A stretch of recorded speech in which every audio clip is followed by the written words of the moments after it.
According to a new survey, 84% of teens report looking to their parents for information on how to manage money, but 34% of parents say their family's approach to financial matters is to not discuss finances with their children and let kids be kids. Well, joining us today to discuss this issue is Diane Gallagher, the Vice President for American Century Investments. So, Diane, why is it so important for parents to discuss financial matters with their children? You're talking with your kids at an early age about saving, investing, and good spending decisions really sets them up for success as they move into school age, certainly their teen years, on into college and into adulthood. So the earlier we can start talking to kids about personal finance, the better off they'll be in the long term. So why did American Century create the guide, Raising Financially Aware Kids?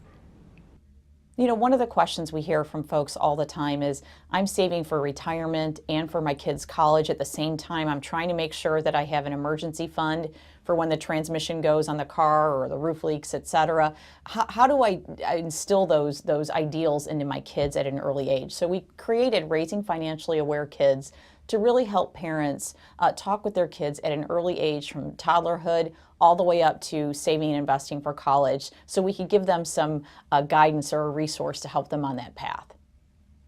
So how can we teach our kids about the differences between needs and wants? You know, it's a really important time of year to do that right now as we talk about back to school.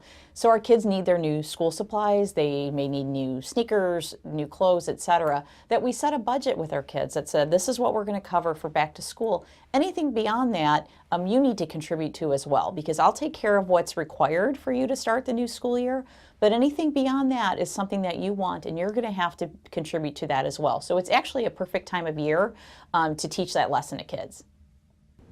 And what are some guidelines parents can follow regarding allowances?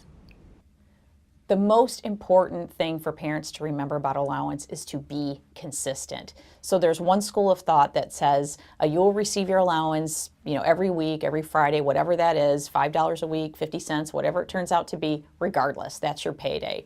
The other school of thought is you only get that allowance as long as you complete your assigned chores, whether that's making your bed every day, emptying the dishwasher, taking care of the dog, etc. So the most important thing is that A, whichever path you pick, you're consistent with it, and B, especially if you pick that chore responsibility, that you don't give your kid the full allowance unless they do what they've agreed to do in the first place. So consistency is absolutely number one.